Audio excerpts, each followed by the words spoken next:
So we're reviewing a little bit more in depth the fourth verse of Sri Siksastakam. I want to read you a little bit here.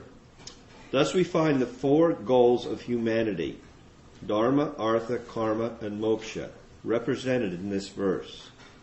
These four values, the so-called Purusharthas, or human Purusha necessities, ideals, Artha, include the entire range of human activities as well as transcendence of the human experience. Guru Krishna and the sadhaka who has attained the stage of ruci has no desire for any of them. All human activities are rooted in desire. Desire to attain pleasure and desire to avoid pain. Human desire can be divided into three categories. First, the desire for sense pleasure, which, while never satisfying one, nonetheless drives one to pursue the same sensual experience again and again. Second, the desire for material acquisition, wealth, honor, power, security, and so on, which is progressive in that it does not mandate meaningless repetition, but rather the drive to realize consistently greater goals. Third, the desire for virtue, good character, righteousness, and so on, which is more progressive still and brings a sense of contentment and clear insight as to the nature of the world. These three kinds of desires are products of the influence of the three gunas of material nature, tamas, rajas, and sattva, manifesting in the human psyche. They are known respectively as kama, pleasure, artha, power, and dharma, virtue. All three of these involve the perceived necessity to be something, to be gratified, to be powerful, to be virtuous. So this is truly an elevated state of spiritual consciousness that's being referred to in the fourth verse of Siksastakam. To have actually developed a taste for spiritual enjoyment that supersedes our taste for these categories of enjoyment that Sri Caitanya is mentioning in the verse. Nadanam najanam nasundarim kavitram va jagadisha kamaye. So Artha, Dharma, Karma, and Moksha. These are the four driving forces for in material existence. And specifically, these are the drives for those that have come to the human form of life. The drives for those that have yet to come to the human form of life they don't include much more than the kama. Kama meaning enjoyment of the senses. So we see the animal life is basically completely sense-driven. Artha, Dharma, and Kama. Kama is sense gratification. We're very familiar with that. And as pointed out in this explanation of Siksastaka. And then we come to the next platform, which is Artha. Artha is some economic development. Well, he actually uses a different word, which is quite nice. First, the desire to enjoy and avoid pain.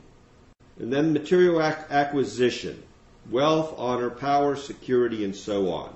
Artha goes beyond just a pay raise. It's all those things which are the progressive values of material enjoyment, whether it be a pay raise, wealth, honor in society, power, security. All those fall under the umbrella of Artha. And then we go on to Dharma. Dharma, religiousness. So what comes under the category of religiousness? The desire for virtue, good character, righteousness, and so on, which is even more progressive. So step by step, we're going progressively from just gross enjoyment of sensual gratification, seeing, hearing, smelling, to something beyond that where there is some advancement in life, some power, some recognition, some big bank balance, and then on beyond that to developing our character, to becoming a righteous person, a good person, a progressive person. So these basically are the progressive stages of our material involvement. Ultimately ending in what? What is that fourth desire of humanity? Perfection. Liberation. Perfection, yes. To get out, to go beyond all those things, go beyond the sense gratification, to go beyond the progress of Artha, to even go beyond virtuous activity, to actually be completely relieved from all material involvement. As I said, this stage of spiritual attainment is a very elevated stage. Some taste is there for a higher goal that exceeds satisfaction of the senses, exceeds the progressive goals of Artha, wealth, power, fame, beauty, and even exceeds righteousness, dharma, progress of our own character and well-being. It even exceeds that on the material plane. And it even exceeds liberation, completely ending our whole involvement on the material plane. And of course that liberation is sought after by most categories of spiritualists. They want that. They want to be free. This Nam Sankirtan movement exceeds all of that. When one comes to the stage of relishing their spiritual existence, then these four things fall away. Nadanam najanam nasundarim, kavitram vajagadisha kamai, mama janmani janmani sware. I don't even care if I'm reborn. Anything that I experience on this plane of existence, it pales in comparison to the taste of spiritual enjoyment that one gets through Nam Sankirtan, through this chanting of the holy name of the Lord. This is our aspiration. Our aspiration, progressively, as Lord Chaitanya is outlining it here in Siksastakam, after we've taken care of the preliminaries. The preliminaries means we have some knowledge of our spiritual self.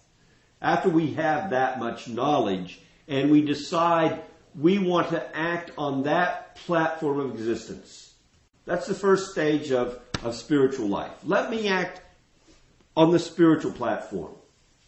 Once we have the knowledge that that's in our best interest and we begin to do that under superior guidance, gradually bad habits will naturally recede. It's not going to take a lot of effort on our part. If we put our effort into hearing, chanting, associating, taking prasadam, appreciating the deities, appreciating the devotees, appreciating scripture, the bad things will automatically go away. It's not a big struggle. Then there's the steadiness. When the steadiness comes, when the steadiness in spiritual practice comes, then we truly become humble. We realize what that great aspiration is, humbles us. How great it is to be in our own spiritual existence. And that's what Lord Chaitanya spoke of in the last verse. Trinadapi sunichena. Just being steady in spiritual life, we naturally become humble. We naturally see what our great prospect is for spiritual advancement, and in seeing that great prospect for spiritual advancement, we naturally become humble.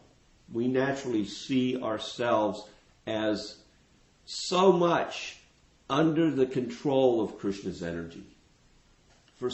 We can't even trace out how long this external energy has influenced our existence.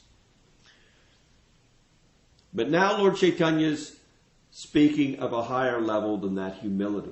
He's talking about a level where the steadiness in our practice begins to bear fruit. And the beginning of that fruit is taste, ruci, a taste for the practices. And as we read last week, what was medicine now becomes sustenance. The chanting naturally draws us. We want to chant. We want to read. We want to partake of the association of devotees.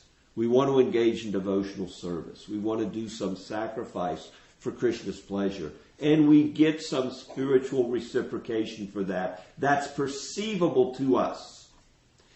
Prior to this stage, it is there, but the anarthas are covering us over to the extent that we don't realize and we don't directly perceive the spiritual benefit which is there by the practice of devotional service. It's there, even on the lower platform. Even when we don't recognize what's the good fortune that we have from executing devotional practice, still it is having an effect. And the analogy is there. The effect is just like if we're diseased and the doctor prescribes some medicine, if we take the medicine properly under his direction, the disease will abate. But it may not be instantaneous. It's not like you take the pill and then immediately we have to follow the prescription regularly. Like if you have some, I know that when you have some infection, you have to take the antibiotics for days, 7 or 10 days, 3 times a day, big, huge horse pills. And gradually, though, the infection will go away. Similarly, we're infected with our material disease. The infection is going away. This is an elevated platform that's being spoken of here, in the 4th verse, is we're starting to feel the disease go away, and as the disease recedes, we start to actually directly perceive the benefit of our spiritual practice.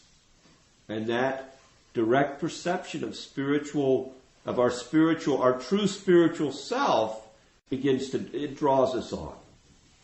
Taste, ruci, some enjoyment. In the beginning, maybe flickering. Once in a while, we'll get some little inkling of the benefit. We'll go and we'll truly feel humble from time to time. We'll truly feel moved by a kirtan or moved by something a speaker will say or something we read in the books. It will move us. It'll touch us. The stage of ruci is the touch is there and we can feel it all the time. Make sense? Any questions?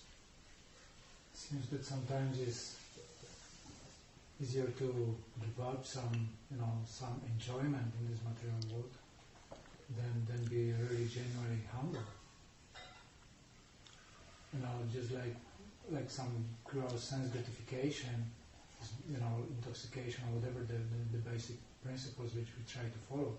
It's much easier to give up this than just really be humble and see ourselves, like from the previous verse, and in the mode of Trinada Pisanichina. Right. So no false prestige. Yeah. Mm-hmm. So it seems that you could say that it should be in opposite order. That that it seemingly is easier to give up many unwanted things than really just be humble and see everyone as superior, and then just be full of respect to others. And at least in life we see that's this is a different level we're talking about. When we look at practice, when we look at our practice of spiritual life, what you're speaking of, I would refer to as religiosity. In other words, an effort is made on our part to bring about, to change, to do something. It's an endeavor. We endeavor to you said follow rules and regulations, religious doctrine, stricture that comes. Give up meat eating or give up some bad habit. Seems to like easier than becoming humble.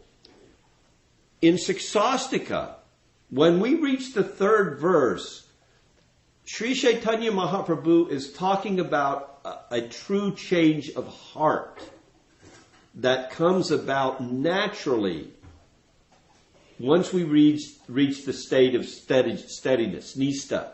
And then in this verse, a stage beyond that. This is not something that we work for. This is something that naturally comes as a consequence of true spiritual advancement by the grace of the spiritual master. When we come to spiritual life, we sometimes think I can do something. Yes, what you can do is surrender. That's it. And that surrender, the spiritual master gives us some certain ways that he'd like to see us surrender, following regulative principles and becoming humble. But becoming humble is not something that we can. It's a character trait. It's a trait of our true spiritual self. It comes naturally as anarthas, bad habits, dissipate from engagement in the 9 processes of devotional service. Shravanam Kirtanam. These are the things that purify our existence. Purifying our existence leads to the natural manifestation of our spiritual being. That natural manifestation is first fully displayed in a true sense of humility.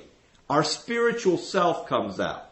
It's not something that we endeavor for. It's something that is a consequence of our advancement in spiritual life. Do you see the difference? But I think that with this, it also happens naturally. Yes. So you need to tell me one more time the difference. The spiritual master may give you some direction. Chant so many rounds. Avoid these sinful activities, especially the 4 pillars of sinful life. He gives us certain, according to your particular character, he may say, renounce, or you be householder. I can see that you're a bookkeeper, do books. You're a preacher, preach. You're a pujari. He sees something and he engages you in service. By that service, we become purified by following his instruction. If he told us to go rob banks, and we did it in a submissive mood, that's also would be service. Whatever he says, we follow the spiritual master. Now, the good fortune is they generally don't go against. But basically, even if it did, we follow. That's surrender. If there's false surrender, I mean, if he tells you to, molest a child, doesn't mean you got to go.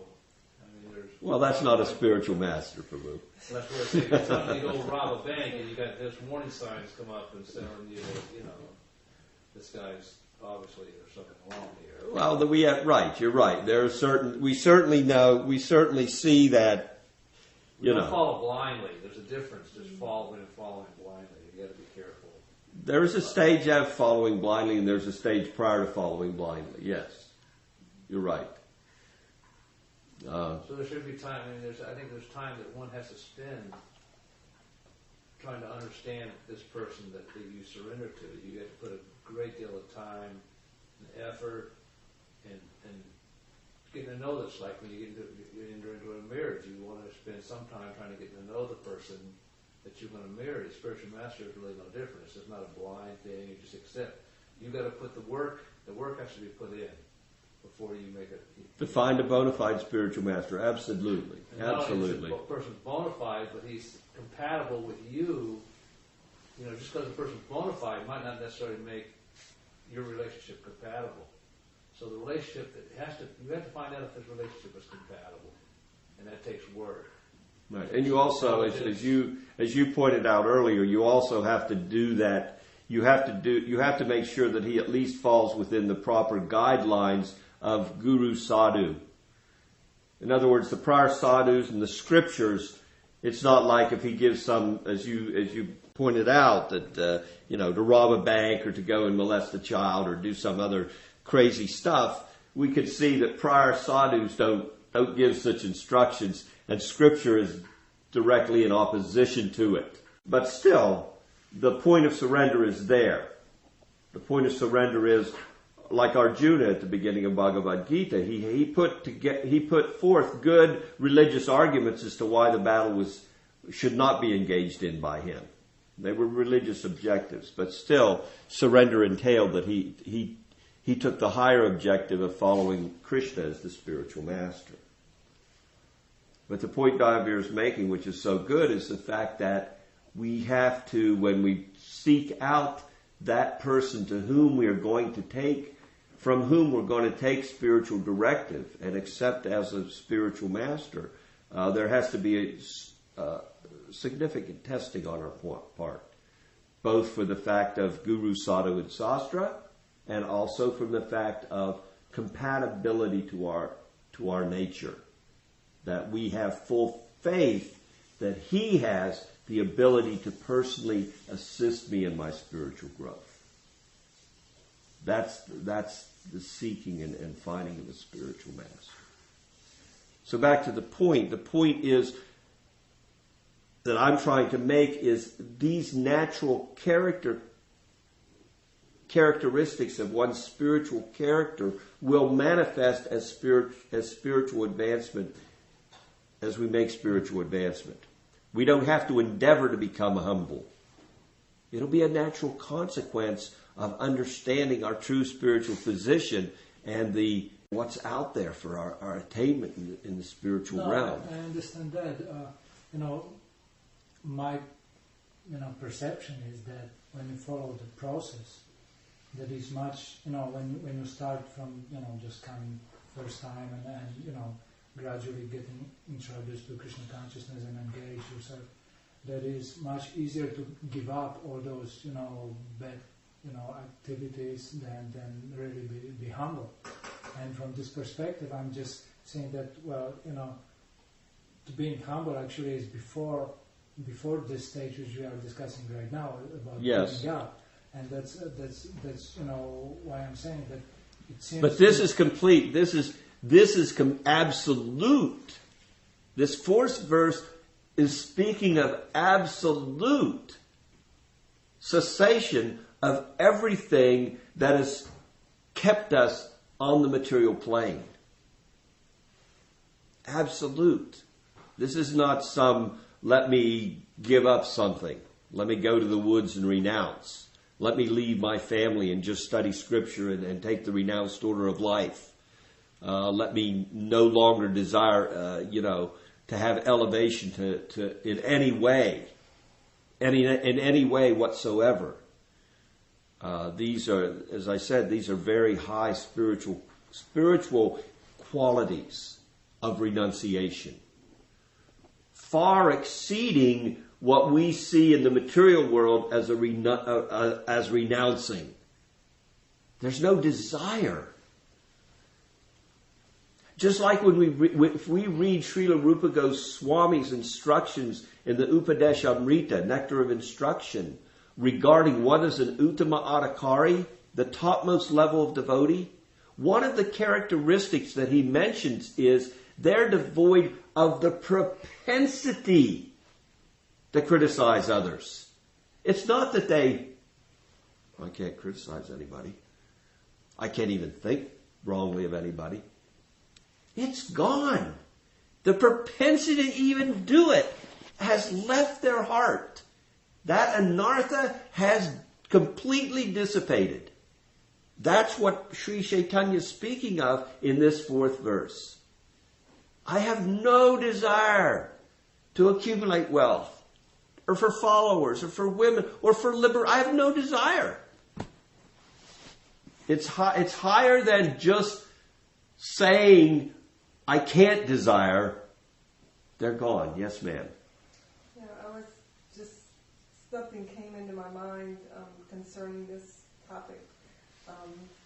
Like when somebody experiences like a near death or something really catastrophic in their life. Mm-hmm. A lot of people get to this point where they don't see. It's like from one minute you're in this whole realm of trying to get things done, right? All this, and putting things ducks in a row. And then next minute you're ripped out of that, and then you're just completely ripped out of that, and it's like nothing exists. Yeah, I experienced that when my mother died. I was in the 6th grade, and all of a sudden, somebody shows up at the door of the classroom, and talks to the teacher, and then it's Dale. You need to go to the principal's office. 1 minute, I'm in a classroom with all the students on an equal basis, studying and doing whatever you do. The next minute, there's a whisper to the teacher's ear, and Dale, you need to go to the... And from that moment, for the next 3 days, I'm in a different place. All of a sudden, you need to go home. Why do I need to go home? There's somebody here to take you home. I have my bike outside. I'll just ride my bike. No, you need to go with them. I don't know who they are. No, they'll take you home. And then you're at home, and then there's people standing around. All of a sudden, it's like, and then a family member comes over. The uncle comes over and says, your mother's died. Yeah, right, sure. Like that happens. Like your mother just dies. That doesn't happen. It doesn't happen to me. And immediately there's a reaction. You're pulled from. Yes. We've all had that at a certain time. Certain something or other happens like that. That's the feeling I get when you talk about it. When you talk about the level. Being pulled out, being yes. Completely pulled away from everything that's going on. That's an interesting comparison. Yes. It's nice. I have a couple of questions. You said this 4th verse corresponds with ruci. Yes. Okay, and so what was the third? Anartha nivritti? Yes. Okay, and no, nista. I'm sorry. Oh, steadiness was yes. the 3rd verse. Yes. Okay, I haven't memorized all the things yet, but so next question is riches is Artha. Mm-hmm. Okay. Followers is that Dharma? Dharma. Okay, beautiful women is Kama. And then Kavitam, fruitive activities described in flowery language. Now, where does that fit into the translation? Where does it fit in? Yeah. Well, all of these things, Artha, Dharma, and Karma, are those are the fruits that are given in the Veda. We're given through the direction of Veda access to those things. We're given direction how to enjoy the senses. Oh, okay, in the Veda. Right. Okay. So that's what's being referred to there in those. So the fruitive activities. All those are fruitive activities. Okay, so that just describes all 3 of the first items. And, yes. So I don't want fruitive activity. So the translation is saying I no longer want fruitive activities described in flowery language. Yes. Okay. These things, Artha, Dharma, and Karma, they no longer have I have no interest in that. It's fallen away. And then moksha. And it doesn't specifically say moksha, but it's implied. Birth after birth. Birth after birth means I'm willing to take birth after birth. That doesn't... Somebody who wants moksha wants liberation from the cycle of birth, death? Yes. But a devotee on this platform, that doesn't even attract him. Right. We're trying to go back to God and to the spiritual world, but at the same time, we will accept rebirth in the material world as long as we can serve Lord Krishna. It's not really like that. It's not really like that. No. What it's like is my enjoyment in serving Krishna is to such a high degree, here or there, The love is all I feel is my loving exchange with Krishna.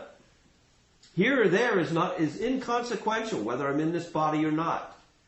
And the great sages, they exemplify that. Haridas Thakur was beaten in what? How many? 21. Prahlad Maharaj thrown from mountains, put in pits with snakes, served poison. Those material things just had no effect. The ruci, the taste of spiritual existence, becomes so intense. And as we go through these verses, the intensity is increased. Becomes so significant to us that wherever Krishna wants us, that's fine. I mean, Prabhupada, when he came to the United States, I don't know why you brought me here. I have no idea. But I'm here to serve you. I'm your puppet. If you want me to dance, you make me dance. They're that content in their spiritual life, in their spiritual activities. That level of contentment. That they don't even care, here or there. We say we want to go back to Godhead. Back to Godhead means we're with Krishna. Well, we're with Krishna if we're serving Him 100%. If you serve Krishna 100%, you are back to Godhead. Bhaktivedanta Thakur said, I look at my house and I see Vaikuntha. He's here on this plane, but everything he does, from the moment he gets up, every single thing he does is service to Krishna. He doesn't need to go anywhere. He's already in Vaikuntha. What's Vaikuntha mean? Free of anxieties. Anxieties only come about when we're trying to when we're just serving, when we're just loving, when everything is about that. Vaikuntha, hell, it doesn't matter. It doesn't matter. Send me up, send me down. As long as I'm serving Krishna, I don't care what the environment has to offer. The environment is nothing to me. Krishna is everything to me. Make sense? Mm-hmm. And Jesus said, the kingdom of God is at hand. So it's the same principle. The kingdom of God is at hand. The proof is here. That's a good point. Are you satisfied yet? Yeah. I am. Okay. As long as you're satisfied, then we'll move on. Huh? That's kind of it. All right, so we're going to take a little bit of a different approach. First of all, I did not point one thing out last week that I wanted to, and I'm going to open with that. Closing of the Bhagavad-gita. Remember at the close of Bhagavad-gita, we talked about those benedictions that Krishna was willing to give us for giving this knowledge of Bhagavad-gita to others. What I didn't do at the end of last week is I didn't put a plug in for some of us don't have the inclination. We may not have the inclination. We may not have the self-confidence, and our activities may be such that it just it's not possible for us to go out and actively pursue giving people the knowledge of Bhagavad-gita. But we still want to get that benediction. So I've set up an organization. It's called Benediction Moon. So if you don't have the inclination or the facility right now to go out and give people Bhagavad-gita, I have a whole group, a huge group of people that will do that work for us. And if we give them the tools to do it, we'll receive the same benefit. Same benefit as them personally going out and giving Bhagavad-gita to others. We will get the same benefit by giving them facility to do that. So if you go to benediction.com, benedictionmoon.com, you can check it out. And then we can get that benediction of becoming the most dear to Krishna. The most dear to Krishna is that person who gives this knowledge of Bhagavad-gita. Okay, on to Bhagavad-gita As It Is again. Again. So first of all, I came across, it's just amazing what's there in the Bhagavatam. Came across a verse I wanted to share with you, Prabhupada's purport to this verse. It's in the 7th canto. Happens to be the canto of Bhagavatam I'm reading right now. Shrinvan Bhagavato Bhikshmam Avatara Katham Ritam Shradadano Yatha Kalam Upasanta Janavrita. Translation: a Gridhastra must associate again and again with saintly persons, and with great respect he must hear the nectar of the activities of the Supreme Lord and his incarnations, as these activities are described in Srimad Bhagavatam and other Puranas. Thus one should gradually become detached from affection for his wife and children, exactly like a man awakening from a dream. Prabhupada's purport here is just phenomenal. First of all, and this is amazing news. Prabhupada begins his purport as thus. The Krishna consciousness movement has been established to give Gridhastras all over the world an opportunity to hear Srimad Bhagavatam and Bhagavad-gita specifically. The process, as described in many ways, is one of hearing and chanting. Shrinvata Swakatha Krishna Punya Shravana Kirtana.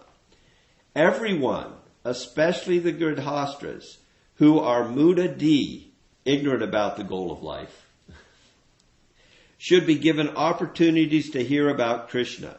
Simply by hearing, by attending lectures in the different centers of the Krishna consciousness movement, where topics of Krishna from Bhagavad-gita and Srimad Bhagavatam are discussed, they will be purified of their sinful inclination for constant indulgence in illicit sex, meat-eating, intoxication, and gambling, which have all become prominent in modern days.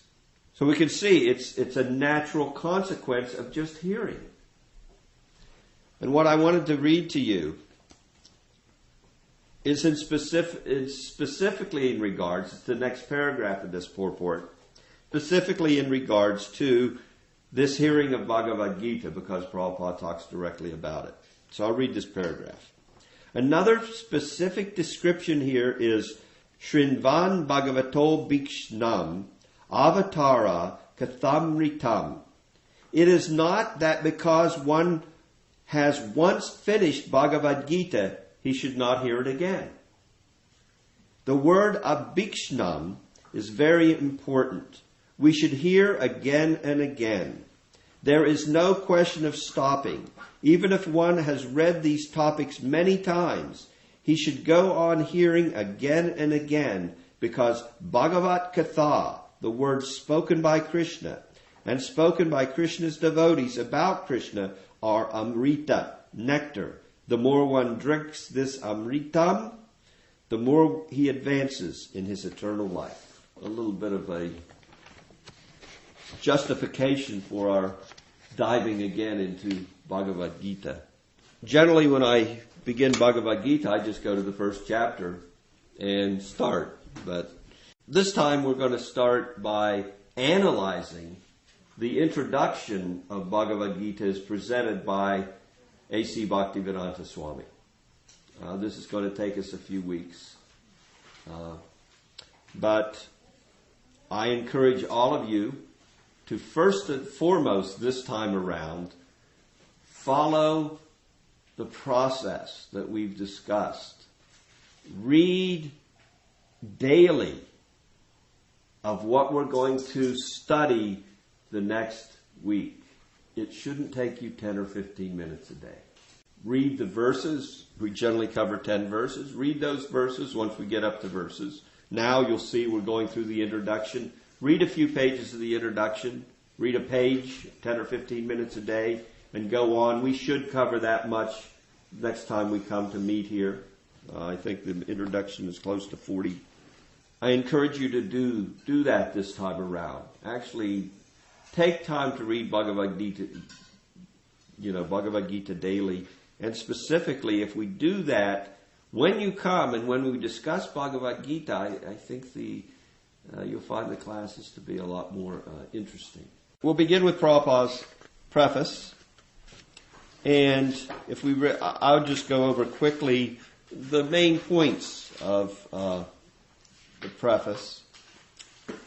First, Prabhupada makes the point of explaining to the readers, ourselves, what is the authority by which he is presenting this great literature.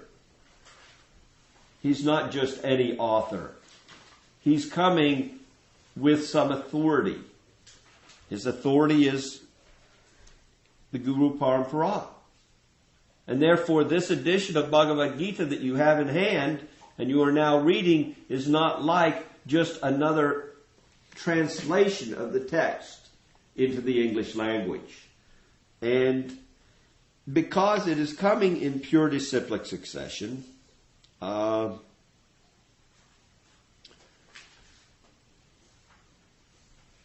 you can rest assured that it will have some spiritual significance. It must be accepted in the Parampara, and he also speaks in the preface about the fact that human life means to go beyond taking and to take up serving. In life we're always taking. That is the way of this world. And Bhagavad Gita speaks about a life of service. Service means that we must satisfy the senses of Krishna. And in doing that, then we'll be fully satisfied. And then at the end of the preface, he speaks in a very humble manner. His whole attempt, and imagine how much time he spent taking Bhagavad Gita and translating it into English, and then writing these elaborate purports based on the knowledge he's gained from a lifetime of studying, Shastras, scripture, and practicing devotional life. And then, at the end, he speaks very humbly. All that effort, my whole effort in devotional life up to this point, in presenting this literature, Bhagavad Gita, to humanity, will be a complete success if one person becomes Krishna's devotee. Pure devotee. Becoming a devotee will take you to being pure devotee. That's the nature of Krishna's devotees, that they are willing to sacrifice all their spiritual energy for the benefit of one person taking to the practice of devotional life and perfecting their existence. And a person of such high spiritual standard, when someone comes to that high spiritual standard, they're qualified themselves to deliver the whole universe. That's what's meant by Jagat Guru. But they're content to deliver one person back to Krishna's lotus feet. So the introduction. Prabhupada begins his introduction by offering, Mangala Charana? Yeah. Auspicious prayers. So he begins, just like generally when we give class, we also say, Avajana Trinanda Shah Jana Jana Salakaya Chakshurun Militanyena Tasmai Shri Gurave Namaha Sri Caitanya Mahaprabhu Stapatam Yena Bhutale Swayam Rupa Kadamayam Dadati Swa Padantikam Vandeham Shri Guru Shri Yuta Parakamalam Shri Gurum Vaishnavamscha Shri Rupam Sagrajatam Sahagana Raghunatha Vitam Tam Shijevam Sadvaitam Sabadutam Parijana Sahitam Krishna Chaitanya Devam Shri Radha Krishna Padan Sahagana Lalita Shah Vishaka Vitamscha. Hey Krishna Karna Sindhu Dina Bandhu Jagatpate Gopi Sa Gopika Kanta Radha Kanta Namostute Tapta Kanchana Gorange Radhe Vrindavane Sware Rishabhanu Sute Devi Pranamani Hare Priye Vanchakalpa Tarubhyascha Kripa Sindhu Vya Eva Cha Patita Nam Pavanebhyo Vaishnavedyo Namo Namaha Shri Krishna Chaitanya Prabhu Nityananda Shri Advaita Gadadhar Shivasadi Gaura Bhakta Vrinda Hare Krishna, Krishna Krishna, Hare Hare, Hare Rama, Rama Rama, Hare Hare. So I encourage you all to read the English translations to these verses. They're very, very instructive to us of the nature of our appreciation of Krishna and his associates, and Sri Caitanya and his associates, and the whole community of devotees, and specifically Te Krishna Karna Sindhu and Tapta Kanchana Gaurangis, speak to the exalted position of Krishna's most intimate and highest of servitors, the gopis, and specifically the love of Srimati Radharani. Going on to Bhagavad-gita, also known as the Gita Upanishad. Prabhupada begins by explaining the fact that this is the proper medicine for our spiritual well-being. It's that medicine by which we can eliminate all of the material disease. I mean, we have to first of all recognize that we have a disease. If you don't recognize you have a disease, you won't go and try to find a physician. So first of all, you have to see that you're diseased. That in and of itself is a very, very high qualification. So as Prabhupada goes on in his introduction, he explains the characteristics of recognizing the fact that our material existence is not the most conducive for our pleasure as a spiritual being. Just like if you have some disease, if you don't recognize you have it, then it will become a chronic illness. Once it comes to that stage, it becomes very difficult to cure, and it generally leads to catastrophe. This Krishna consciousness movement is simply to bring us to the platform of first recognizing that there's something wrong. Prabhupada speaks about the understanding of Tato Brahma Jignasa.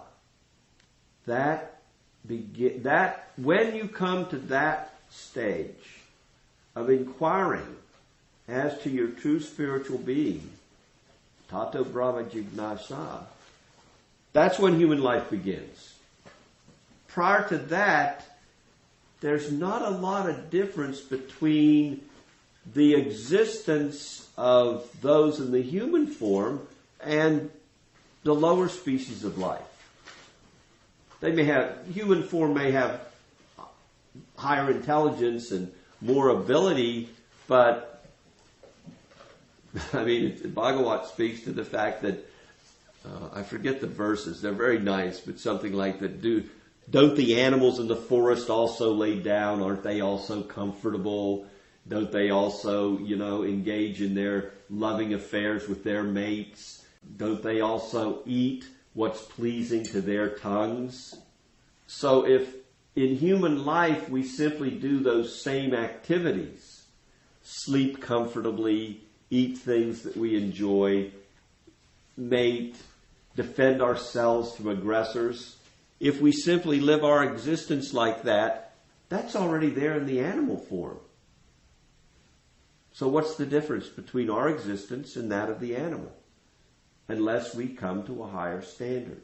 Let's see, I just took some notes here. Bhagavad-gita establishes, and Prabhupada uses a unique phrase in the introduction.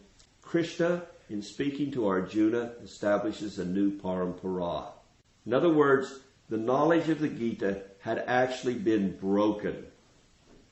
Human society was not receiving this knowledge, and therefore Krishna spoke it again to Arjuna. He selected Arjuna because of three characteristics Prabhupada brings out in the introduction. Three characteristics. First, he was Krishna's devotee. Second, he was a direct student. Now that's significant. A direct student. In other words, he's hearing directly from Krishna. Similarly, those that seek spiritual advancement in life, now I'm sure you've come across it, or maybe even in your own pursuit, you've had these this consciousness that by my own endeavor, I can read the books, I can take up the practice, and I can attain the goal of advancing in my spiritual pursuit. Prabhupada points out that one of Arjuna's qualifications is he was a direct student. He wasn't taking book knowledge. He was directly hearing from Krishna. He was a direct student, and that was one of his qualifications. That is a qualification for advancing in spiritual life that we must recognize. One must take information directly from Krishna to advance in spiritual life. Wait, where's Krishna? Anybody see him? Where can I find this Krishna to take spiritual direction from? No, that's okay. This isn't direct though. These are passive agents. Passive agent. Book, scripture is passive. Deity, also passive agent. But it is Krishna himself. It is Krishna himself. Do you talk to him? Does he talk to you? It's not the Krishna that you can actually talk to. Yes, he is, if you prefer enough. It's not the Krishna that's actually going to... No, he's not. So where do we find that Krishna who's going to be that direct? In the Vedas. Direct student. We can come by direct student. How does Krishna manifest himself to us so that we can advance spiritually? The spiritual master. Yes. Spiritual master. What is a spiritual master called? Guru. Right. In relationship with Krishna? His devotee. He is his devotee. He is the manifestation.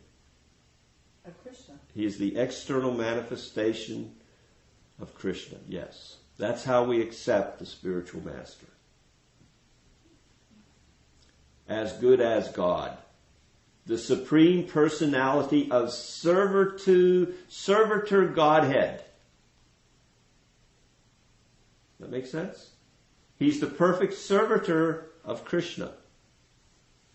And therefore, in having that position, he's competent to give us this direct connection.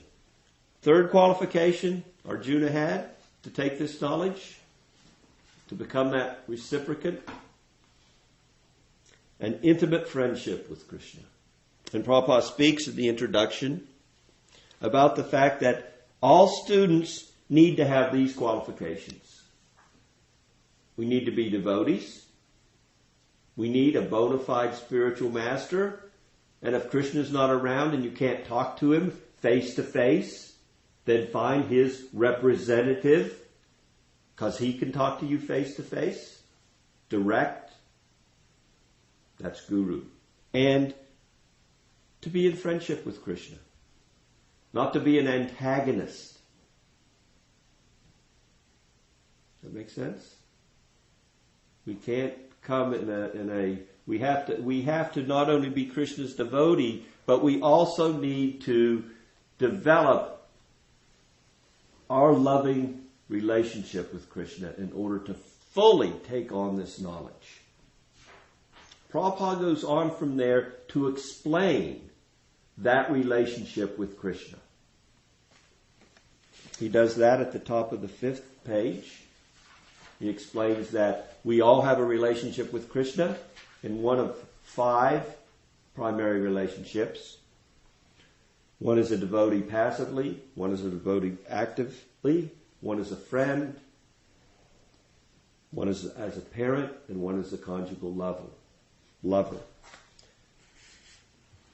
This relationship with Krishna, even though not fully manifest yet in ourselves as a student, under the guidance of the bona fide spiritual master, as soon as the connection with the Guru is made, that original position, we begin, we by initiation, by the bona fide spiritual master, we start down the path to having our original position revealed to us. We begin to take the measure, and the measure is Shravanam Kirtanam Vishnu Smaranam Padasevanam. We begin to serve Krishna. In beginning that service to Krishna, one of these 5 relationships with Him will naturally begin to manifest itself in our heart. In the beginning, it's not going to be experienceable. Just like the medicine, when you first take it, the experience is not there immediately that the infection is going away. But eventually you keep taking and the affection does abate. And the true healthy condition will naturally manifest again in the body. Similarly, as we take the medicine under the direction of the Guru, Krishna, who's giving us the spiritual knowledge, and we become healthy again, this relationship will become self-evident in the heart. So the reason I'm making this point is, once we take to this hearing of Krishna Katha, this study of Bhagavad-gita, under the direct relationship with the Guru, whether it be Krishna or in our condition, we are taking, Krishna is not here personally, we are taking direction from his bona fide representative, the spiritual master. As soon as that process begins, that friendship, or passive or active or parental or conjugal relationship is also coming. So it's not like we do not have that qualification. You understand? The qualification is there. Nityasita Krishna Prema. Our eternal position is we're a lover of Krishna in one of these 5 ways. Once we start to take the knowledge under the direction of the spiritual master, which is the medicine to purify ourselves of this material disease, automatically our natural position is manifesting. And that means the 3rd qualification, even though we may not be fully aware of it or realized of it at this stage, is also there in our practice. So these 3 things, Prabhupada makes the point, these 3 things are necessary for us as a student. And I wanted to point out that the 3rd item, which you may think I don't have a friendly relationship with Krishna yet, you do.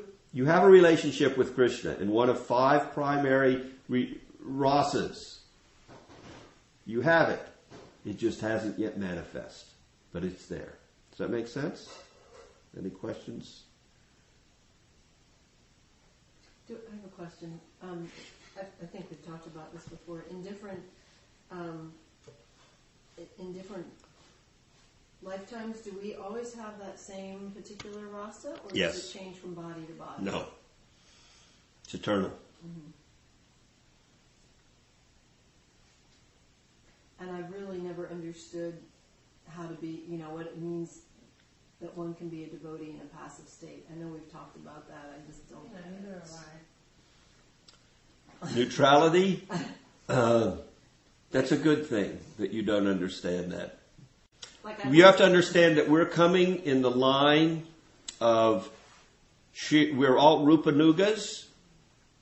We're followers of he is our commander-in-chief. Our position under his direction, our aspiration under his direction is for relationship with directly with Krishna in his most intimate abode. That surpasses even a relationship of awe and reverence in Vaikuntha. Not to get into these esoteric points, but This is a very exalted benediction available by the mercy of Sri Caitanya Mahaprabhu. So we should relish that. It's a benediction to be in a passive state or neutral? No, it's a benediction to be coming in the wake of Sri Caitanya's advent and being under the personal care of, in our practice, of Srila Rupa Goswami. He is our deliverer guru. More than that is very esoteric, but it's our aspiration under his direction is to have a relationship in one of the modes of vraja. And those modes are generally friendship. They're of these 5 modes. 3. The top 3. Friendship, conjugal lover, and parent. Yes. But there is also neutrality. There is neutrality. And, like trees and, how to say, they are also, it is present in the spiritual world, but under guidance of Rupa Goswami, we don't get much opportunity, or hopefully we'll be engaged in different capacity, or we are. He's giving us a higher aspect. This Guru Parampara, this is they give us a higher aspiration. But we will be completely satisfied no matter what our relationship with Krishna is. That is a fact. We will be completely satisfied no matter what it is, even if it is one of neutrality, passive neutrality. Whatever that is. That's like, that's like you're not even at the stage of, the service is very passive. The second stage is service. Prior to that is just an appreciation. That's passive, just appreciation. Appreciation even free of service. Just that you're appreciating Krishna. Then you come to the platform of doing some service. It seems like an undeveloped state. I mean, like, that it's it's a place to begin, but not... Not one to end. We must be careful not to try to apply our material intellect to these matters of transcendence. It's like ice cream. It's like everything's like food, right? I mean, some person likes vanilla and some people like Rocky Road. It's one person's fully satisfied with vanilla ice cream. Like, that's just what they love, is vanilla ice cream. And some people just really love Rocky Road. Of course, not with meat marshmallows, but so some people just really love that mellow with Krishna, even though it might to us seem plain or unembellished. We apply our material intellect to understanding these things. I think that's our fault. That's our. But my understanding is we have a pretty exalted. We have exalted teachers who are trying to take us to a specific destination under their guidance, and that destination is of a very high nature. More than that, I can't speak. It's late. Thank you very much. Any questions? We can't jump artificially to that. That is something that we have to guard against. As we progress in spiritual life, the holy name in and of itself will reveal our true spiritual relationship with Krishna. And we'll be fully content in that relationship. It's not something to be had from some external source. The Paramparas kind of changed the approach to that. There was a time when the Guru would actually tell you what your spiritual position was. I was wondering about that. Yeah, that is That ceased after Bhaktivedanta Thakur. Does the guru have does the guru know what your position is generally? Well, I asked Krishna's. Krishna will reveal it, and the spiritual master will corroborate. So kind of like when it's fearful.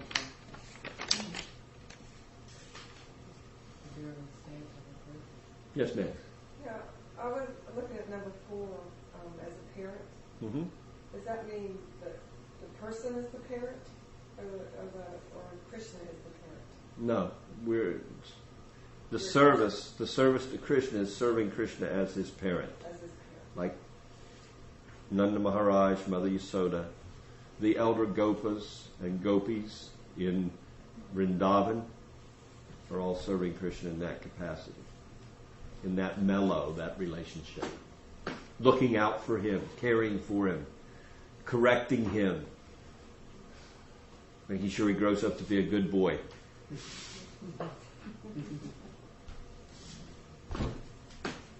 Feeding him, clothing him. We'll stop there. Thank you so much.